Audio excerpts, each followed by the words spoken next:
Jadi bukannya petugas sipir itu atau hakim itu atau jaksa sama itu takut sama pelaku korupsi itu, tapi menjadi sangat takut mereka karena teman-temannya nanti takut datang untuk menghentak penghakiman gitu loh. Menanggapi kasus korupsi tambang timah yang menyeret Harvey Mois, pengacara Kamarudin Simanjuntak menyinggung soal hukuman mati bagi koruptor. Selain itu, Kamarudin juga menyebut Sandra Dewi yang merupakan istri Harvey bisa diancam dimiskinkan. Ia berharap keluarga pelaku korupsi timah dimiskinkan. Ia mengatakan lebih baik dihukum mati saja atau setidak-tidaknya dimiskinkan pelaku korupsinya, termasuk juga pasangannya, suami atau istrinya, orang tuanya, kakak adiknya, dan keponakan-keponakannya, atau semua keluarga itu yang diduga memiliki kaitan dengan dana korupsi tersebut. Pertambangan ilegal yang dimiliki oleh PT Timah, lahannya itu milik negara. Dalam hal ini PT Timah yang disuruh untuk mengelola. Ya, itu pertama. Ya. Kemudian dampak dari pengelolaan tersebut ya tidak saja berdampak kepada kerusakan lingkungan, tetapi juga berdampak kepada ekonomi masyarakat sekitarnya. Kemudian karena lingkungan rusak, tentu kita memerlukan rehabilitasi ke depannya. Ini juga bagian daripada yang diperhitungkan dalam perhitungan perekonomian negara. Ya. Dan yang paling terpenting adalah bagaimana next generation, bagaimana orang bisa hidup di lingkungan yang tadi sudah dirusak ke depannya. Ini perlu proses dan perlu waktu dan perlu biaya yang sangat mahal. Penyidik ini mendatangi rumah Pakubono milik HM. Di sana kita melakukan penyitaan, ada 2 jenis mobil, yaitu Rolls Royce dan Mini Cooper. Ya. Kemudian sejumlah dokumen, surat-surat juga kita lakukan satu penyitaan, dokumen elektronik juga kita lakukan penelitian, dan beberapa barang-barang harga yang masih dilakukan suatu verifikasi oleh tim penyidik. Kamarudin Simanjuntak meminta pemerintah bisa tegas menuntaskan kasus ini. Jadi, jangan lagi mereka sudah korupsi, masih berpesta pora. Kamarudin mengatakan tidak ada alasan bagi seorang istri untuk tidak mengetahui dari mana asal pertambahan harta pasangannya, sehingga Sandra Dewi berpotensi ikut terseret kasus korupsi sang suami. Karena kenapa namanya kita kerja keras di setiap hari ya. Dan apa namanya, begitu sulitnya mencari uang. Bahkan orang-orang Indonesia itu banyak saya kasih gratis di sini. Yang bisa membayar saya pungut juga biaya, yang tidak bisa membayar juga saya layani gitu ya. Terkesannya mewah-mewah gitu loh, tapi buntut-buntutnya tidak enak atau ditangkap korupsi gitu loh. Inilah yang tidak baik menurut saya. Saya kalau dari dulu saya udah katakan ya, kalau saya mau dari 2011 saya ditawari uang berapa ratus miliar cukup beli komplek ini kalau waktu itu ya, kalau saya mau, tapi saya nggak mau. Bukan saya ya, korupsi itu kan umumnya dialihkan kepada ayah ibunya, suami atau istri, ponakan-ponakannya dan kakak adiknya. Maka sudah selayaknya mereka dimiskinkan.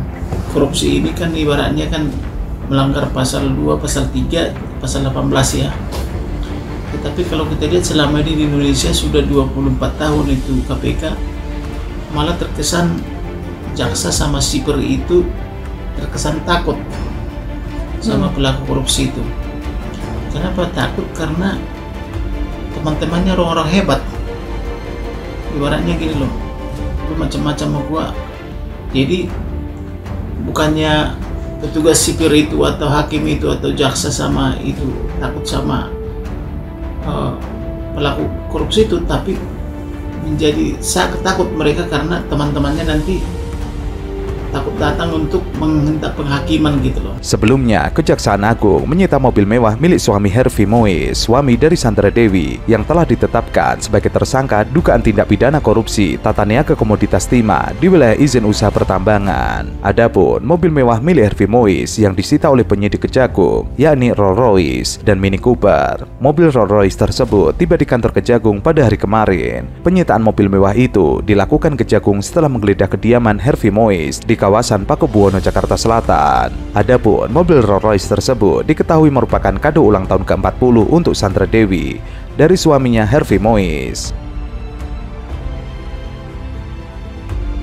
Untuk diketahui, kasus korupsi tambang timah ilegal terus memunculkan tersangka baru. Bukan hanya soal perkiraan kerugian negara hingga ratusan triliun rupiah, yang membuat publik makin menyoroti kasus ini adalah adanya keterlibatan Helena Lim, sosok yang dikenal sebagai Crazy Rich, Pantai Indah Kapuk. Kerap bergaya hidup glamor rupanya, ada noda timah di balik barang-barang mewah milik Helena Lim. Dari yang biasa dulu, baju lah mungkin ya. Baju ya? Apa itu? Fendi? Fendi ini sekitar... Enggak, baju Hermes. Hermes!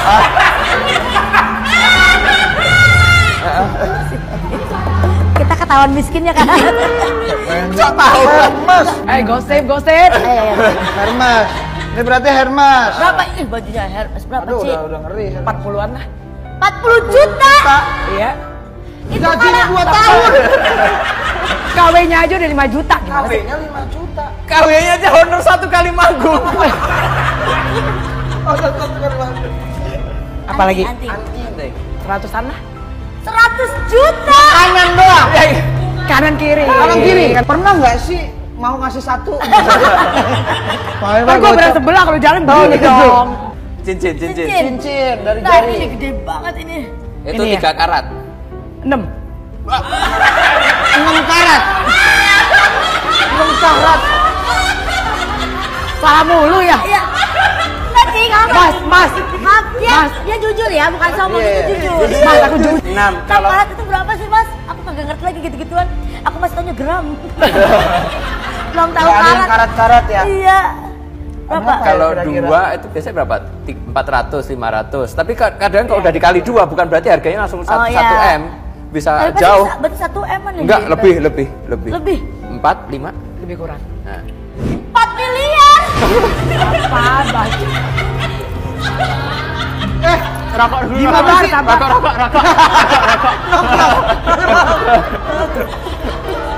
Gimana caranya ya hipnotis orang ya? Gue mau cari tahu lah. Gelang. Agak murah. Tapi pasti Murah itu ratusan. Murah, satunya 70-an kayaknya. Perih mata gua ngeliat kekayaan orang. Merinding saya, Pak. Ini 50, 70. 100. Iya, 1 kanan kiri. Jam tangan, sabar pemirsa. Jam tangan apa dulu? Jam tangannya itu ya Allah. Ya Apaan Allah. sih? Patek Kulit buaya. Iya, patek ya Allah. Selain itu, Kejagung menyebut peran Herfi Mois suami Sandra Dewi sangat sentral, yaitu dengan cara mengumpulkan petambang ilegal dan melakukan modus menyewa peleburan timah atau smelter, yang selanjutnya mengumpulkan keuntungan dari perusahaan smelter itu sebagai dana CSR yang turut melibatkan Helena Lim. Padahal keuntungan tersebut dibagi untuk Herfi dan sejumlah tersangka lainnya. Herfi sebagai perpanjangan tangan PT RBT kong kali kong dengan bos PT Timah ex-direktur utama PT Timah Mokhtar Riza Fahlevi Tobroni, yang juga sudah ditetapkan sebagai tersangka untuk mengakomodasi kegiatan pertambangan ilegal di wilayah LUP PT Timah.